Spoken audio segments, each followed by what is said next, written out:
Good morning વિદ્યાર્થી મિત્રો. આપણે લાસ્ટ ટાઈમ જે લેક્ચર હતો એમાં આપણે માંગનું વિધેય છે, પછી માંગની ધારણાઓ અને માંગના નિયમની સમજૂતી અને આકૃતિ જોઈ હતી. આજે આપણે જે પોઈન્ટ લેવાના છીએ એ આવક અસર છે. આવક અસર 2 માર્કમાં પૂછાઈ શકે તમને વિભાગ સીમાં. આવક અસર એટલે શું, અવેજી અસર એટલે શું, આવું આ બંને વસ્તુ છે એ 2 માર્કમાં પૂછાઈ શકે છે. એટલે આપણે આવક અસર એટલે કોને આવક અસર કહેવાય એ આપણે વસ્તુ જોઈએ છીએ. ગ્રાહકની નાણાકીય આવક સ્થિર હોય અને જો વસ્તુની કિંમતમાં ઘટાડો થાય તો ગ્રાહકની ખરીદ શક્તિમાં વધારો થાય છે. ગ્રાહકની વાસ્તવિક આવક વધે છે. દાખલા તરીકે ગ્રાહક દૂધની ખરીદી માટે ₹50 ખર્ચવા તૈયાર છે. ત્યારે જો દૂધની 1 લીટરની કિંમત 50 હોય તો ગ્રાહક માત્ર કેટલું દૂધ ખરીદે છે? 1 જ લીટર. પરંતુ જો દૂધની પ્રતિ લીટર કિંમત ઘટતી જ જાય છે, છેલ્લે 10 સુધી આવી જાય તો ગ્રાહક એ 5 લીટર સુધી પોતાની માંગ છે એ વધારી શકે છે. સમજાય છે? 1 લીટર દૂધ જે ગ્રાહક ખરીદતો હતો એ ગ્રાહક છે એ કિંમત ઘટે છે તો એ માંગ છે એ કેવું કરે છે? વધારી શકે છે. એટલે એને કહેવાય છે આવક અસર. કારણ કે વ્યક્તિની આવક છે એ સ્થિર છે, પણ ભાવ છે કિંમતમાં ઘટાડો થાય છે. વ્યક્તિની આવક છે એ તો સ્થિર જ છે, એવું નથી કે કોઈ વ્યક્તિનો પગાર અતિશય વધી જાય છે પછી એ ખરીદીમાં વધારો કરે છે. આવક છે એ સ્થિર જ છે, સામે વસ્તુની કિંમત ઘટે છે. ઘણી વસ્તુ એવી છે જે બ્રાન્ડેડ વસ્તુ હોય છે એની કિંમત અચાનક ઘટી જાય ને તો જેને જરૂર નથી ને એ લોકો લેવા તૈયાર થઈ જાય છે. તો આ વસ્તુ ખૂબ અગત્યની વસ્તુ આવક અસર કહેવાય એને. આવક તો આપણી એટલી જ છે પણ એની અસર છે કિંમત ઘટે છે. એટલે આ વસ્તુ એને આવક અસર કહેવાય છે. કિંમત ઘટતા ગ્રાહકની ખરીદ શક્તિમાં વધારો થાય છે, જેથી માંગ વધે છે. આ વસ્તુને કહેવાય છે આવક અસર. 1 માર્કમાં જો વ્યાખ્યા પૂછાય તો. માત્ર સાવ હલકા પ્રકારની વસ્તુની બાબતમાં આ વસ્તુ નકારાત્મક હોય છે. હવે હલકા પ્રકારની વસ્તુ એટલે કેવી? તો કે ખૂબ જે વસ્તુનો ક્યારે આપણે યુઝ નથી કરતા અથવા તો બહુ ઓછો વપરાશ થતો હોય એવી વસ્તુ, જે 2-3 રૂપિયાની વસ્તુ મળતી હોય છે, 5-10 રૂપિયાની વસ્તુ મળતી હોય છે, એમાં કશો ફેરફાર નથી થતો. આને કહેવાય છે આવક અસર. હવે અવેજી અસર. અવેજી એટલે આપણે હમણાં વાત કરી કે એકના બદલામાં બીજું કોઈ એક મૂળ વસ્તુ એટલે જે બ્રાન્ડેડ વસ્તુ, મૂળ વસ્તુ જે કંપનીની વસ્તુ છે એ. કોઈ એક વસ્તુ જે મૂળ વસ્તુ છે એની કિંમતમાં જો ઘટાડો થાય અને તેની જેવી જ બીજી કોઈ વસ્તુ છે, કમ્પેરિઝન આપણે બંને વસ્તુની કરતા હોય તો એક જીન્સનું પેન્ટ છે અને એક સાદું ફોર્મલ પેન્ટ છે. તો હવે જ્યારે જીન્સના પેન્ટની બહુ ડિમાન્ડ હોય છે અને સાદું જે પેન્ટ છે એની આપણે ઓછી ડિમાન્ડ હોય છે. તો આ બંનેની જે કમ્પેરિઝન આપણે કરીએ છીએ ને તો એકનું માનો કે જીન્સનું પેન્ટ ખૂબ મોંઘું આવે છે એટલે આપણે સસ્તું ફોર્મલ લઈએ છીએ, બરાબર? તો હવે ફોર્મલ પેન્ટ છે એની કિંમત સસ્તી છે એટલે એની માંગ વધારે છે. પણ હવે જીન્સની કિંમત જ ઘટી જાય તો કોણ લેશે ફોર્મલ પેન્ટ? એટલે મૂળ વસ્તુની કિંમત ઘટે ને તો એની જે અવેજી વસ્તુ છે ને એની માંગમાં પણ ઘટાડો થાય છે. આ છે અવેજી અસર. 2 માર્કમાં જો વિભાગ સીમાં પૂછાય તો તમારે આટલું લખવાનું છે. ત્યાર પછી ખૂબ અગત્યની વસ્તુ માંગના અપવાદ. અપવાદ કોને કહેવાય? અપવાદ એટલે એવી વસ્તુ કે જે રેર હોય. રેર એટલે બહુ ઓછી. બધી જ વસ્તુ જે છે ને કોમન ના હોય. ટૂંકમાં અપવાદ એટલે એક નિયમ વિરુદ્ધ હોય કોઈ પણ વસ્તુ. માંગના નિયમની ધારણાઓ પરિપૂર્ણ થવા છતાં કેટલીક બાબત છે ને અપવાદ છે. અપવાદ એટલે જે નિયમ વિરુદ્ધ હોય એને કહેવાય અપવાદ. તો હવે એમાં કેટલી વસ્તુ છે? તો કે 4 વસ્તુ છે એમાં. એ અપવાદ છે કે એના નિયમનો કોઈ ફરક પડે જ નહીં. ટૂંકમાં નિયમના વિરુદ્ધમાં, એના નિયમ સાથે કોઈ લેવા દેવા છે જ નહીં. એટલે એમાં પહેલો પોઈન્ટ છે પ્રતિષ્ઠા મૂલ્ય ધરાવતી વસ્તુઓ. પ્રતિષ્ઠા મૂલ્ય ધરાવતી વસ્તુ એટલે શું? પ્રતિષ્ઠા એટલે તમારું માન, તમારું સ્ટેટસ, તમારી વેલ્યુ. હવે પ્રતિષ્ઠા મૂલ્ય ધરાવતી વસ્તુ એટલે કઈ વસ્તુ તમે રાખો છો તો તમારું સ્ટેટસ સારું બને છે, કઈ વસ્તુથી તમારી વેલ્યુ વધે છે, કઈ વસ્તુ તમારી પાસે છે તો તમારી કિંમત છે વધે છે. તો સોના ચાંદીના ઘરેણાં છે, મોંઘી કાર છે, મોંઘો મોબાઈલ છે, આવી બધી જે મોંઘી અતિશય મોંઘી પ્રતિષ્ઠા તમારી વધારનારી જે વસ્તુઓ છે એ બધી જ વસ્તુઓ જે છે એની બાબતમાં માંગનો નિયમ છે કોઈ દિવસ સાચો પડતો નથી. કારણ કે આ પ્રકારની જેટલી વસ્તુઓ છે એ વ્યક્તિની પ્રતિષ્ઠા વધારે છે. અને આ વસ્તુ કોને લાગુ પડે છે? અતિશય ધનવાન લોકો જે છે, ધનવાન વર્ગ આખો જે છે એની વસ્તુની કિંમત જેમ ઊંચી જશે એમ એ લોકો એ વસ્તુ વધારે લેશે. પ્રતિષ્ઠા મૂલ્ય, કારણ કે એનાથી એની છાપ, એની પ્રતિષ્ઠા, એનો હોદ્દો, એનું જે માન છે એ વધે છે.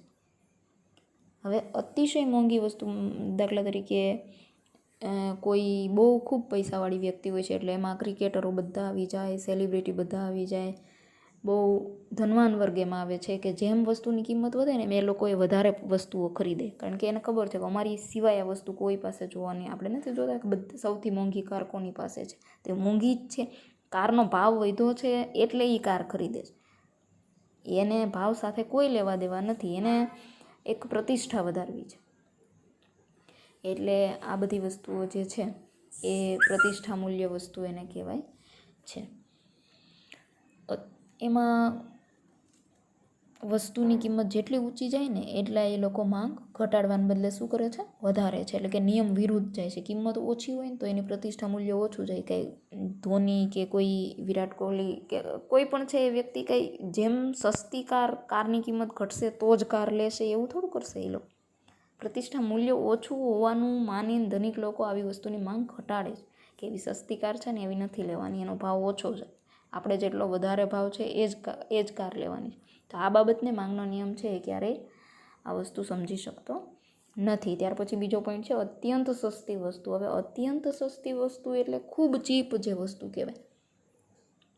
મીઠું, દિવાસળી, ટાંકણી, સમાચારપત્ર, એટલે ટૂંકમાં આવી બધી વસ્તુઓનો ભાવ વધે કે ઘટે શું ફેર પડે? દિવાસળી એક માચીસ બોક્સ જે છે એનો ભાવ વધે કે ઘટે? એમાં કાંઈ આપણે પ્રાઇસ જોતા નથી કે ભાવ ઘટી ગયો તો ઘણા બધા માચીસ લઈ લઈએ, ઘણું બધું મીઠું ભેગું કરી લઈએ. ટાંકણી એટલે કે જે આપણી પીન આવે છે તો એનો ભાવ વધે, ભવિષ્યમાં વધી જશે એટલે અત્યારે ભેગી કરી લઈએ. આવું નથી કરતા. અત્યંત સસ્તી વસ્તુથી આપણને કશો ફરક પડતો નથી. સ્ટેપલરની પિન હોય તો એનો ભાવ વધે કે ઘટે શું ફેર પડવાનો છે? એટલે ગ્રાહક એના ઉપર અસર પાડી શકતા નથી. આ વસ્તુ છે અત્યંત સસ્તી વસ્તુ. ત્યાર પછી હલકા પ્રકારની વસ્તુ. જો હલકા પ્રકારની વસ્તુ ખૂબ અગત્યની વસ્તુ છે પાછી. હલકા પ્રકારની વસ્તુ એટલે નિમ્ન ગુણવત્તાવાળી વસ્તુ. નિમ્ન ગુણવત્તાવાળી વસ્તુ કોને કહેવાય? તો કે આ પ્રકારની વસ્તુ જે છે ને ખૂબ નીચી કિંમત હોય, જે નીચી કક્ષાની વસ્તુઓ હોય. ટૂંકમાં આ એક વ્યક્તિ જે છે રોબર્ટ ગિફન, એટલે એણે આ નિયમ સમજાવ્યો છે, રોબર્ટ ગિફને. તો રોબર્ટ ગિફને આ નિયમ સમજાવ્યો છે ને એટલા માટે આને હલકા પ્રકારની વસ્તુઓનું બીજું શું નામ છે? તો કે ગિફન વસ્તુ. હવે ગિફને આ નિયમ આપેલો છે એટલું એક માર્કમાં તમને પૂછાય કે હલકા પ્રકારની વસ્તુઓનું બીજું શું નામ છે, તો તમે લખી શકો કે ગિફન વસ્તુ. અથવા તો ગિફન વસ્તુ કોને કહેવાય? તો કે હલકા પ્રકારની વસ્તુ. ખાસ યાદ રાખજો, એક માર્કમાં આ વસ્તુ પૂછાય. આ પ્રકારની વસ્તુઓના સંદર્ભમાં એવો ખ્યાલ છે સર રોબર્ટ ગિફન નામના વ્યક્તિએ વિકસાવેલું છે આ વસ્તુ. એટલે એને ગિફન વસ્તુ પણ કહેવાય છે. ઘઉંની સરખામણીમાં જુવાર, શુદ્ધ ઘીની સરખામણીમાં વનસ્પતિ ઘી, ટૂંકમાં ઉતરતી કક્ષાની કોઈ પણ વસ્તુઓ હોય એનો જો ભાવ વધઘટ થાય તો અસર થાય છે. એમાં ટૂંકમાં કોઈ નિયમ લાગુ પડતો નથી.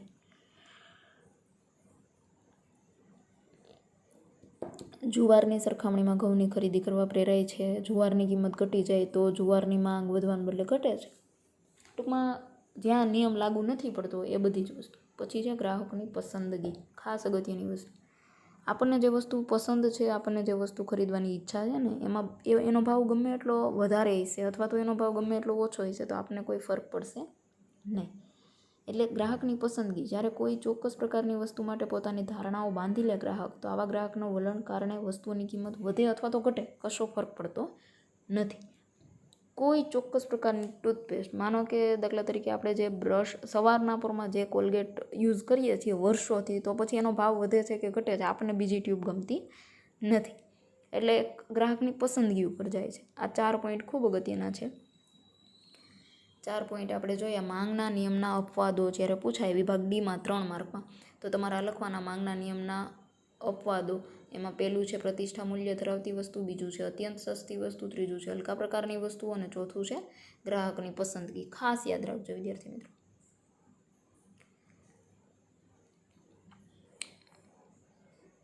હવે આપણે માંગનું વિસ્તરણ અને સંકોચન, આ વસ્તુ છે ને બોર્ડ સિવાય તમને સમજાશે નહીં, એમ છતાં આપણે આ વસ્તુને સમજીએ. ટૂંકમાં આકૃતિ જે માંગનો નિયમ હતો ને એના જેવી જ છે. માંગનો નિયમ આપણે હમણાં સમજી લીધો, એના જેવી જ છે. કોષ્ટક આપેલું હોય એટલે કોષ્ટક પ્રમાણે જ તમારે પોઈન્ટ ટુ પોઈન્ટ જવાનું છે અને ડિમાન્ડ રેખા દોરવાની છે. વસ્તુની કિંમત રૂપિયામાં આપેલી છે તો 5, 4, 3, 2 અને ઉતરતી કક્ષામાં છે. અને વસ્તુની માંગ જે છે એ એકમમાં છે, ઊંધું ઓપોઝિટ છે 1, 2, 3, 4, 5. અને હવે જે વસ્તુની કિંમત વધે ને એટલે એને કહેવાય માંગનું, કિંમત વધે છે તો માંગનું સંકોચન એટલે કે માંગ ઘટે છે, અને કિંમત ઘટે છે એટલે માંગનું વિસ્તરણ એટલે કે માંગ વધે છે. એ જ રીતે તમારે આકૃતિ દોરવાની છે. આકૃતિમાં પણ વિભાગ બી એ જે છે ને એ એટલે જો તમે કોષ્ટકમાં જુઓ 5 વસ્તુની કિંમત છે ને 5 રૂપિયા, તો કોઈ પણ વસ્તુની ડિમાન્ડ છે એક જ. વસ્તુની કિંમત ઘટે છે, માંગ વધે છે. વસ્તુની કિંમત હજી ઘટે છે, 3 થાય છે તો માંગ પાછી 3 છે. એટલે જ્યાં સેન્ટર આવે છે ને ત્યાં એ મૂકવાનું તમારે.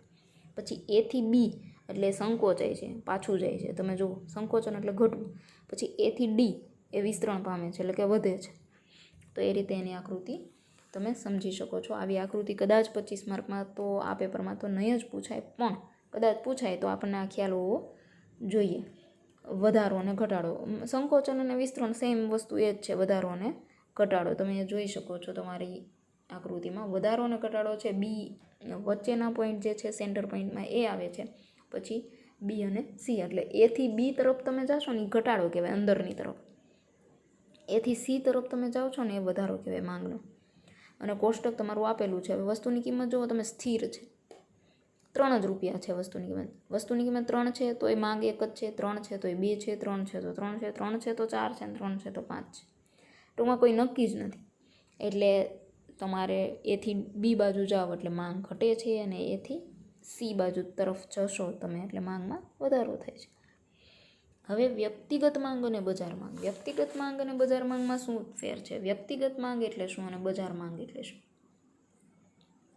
વ્યક્તિગત માંગ છે ને એ એક વ્યક્તિની માંગ છે, અને બજાર માંગ છે ને એ આખા બજારની માંગ છે. એટલે આપણે કોઈ એક વસ્તુ ઘરે લઈને આવીએ છીએ ને એ આપણી વ્યક્તિગત માંગ છે, પણ બજારમાંથી એ વસ્તુ કેટલી ગઈ એ આખી બજારની માંગ કહેવાય છે. દાખલા તરીકે તમે કોષ્ટક જુઓ, વસ્તુની કિંમત રૂપિયામાં છે તો 10 રૂપિયામાં.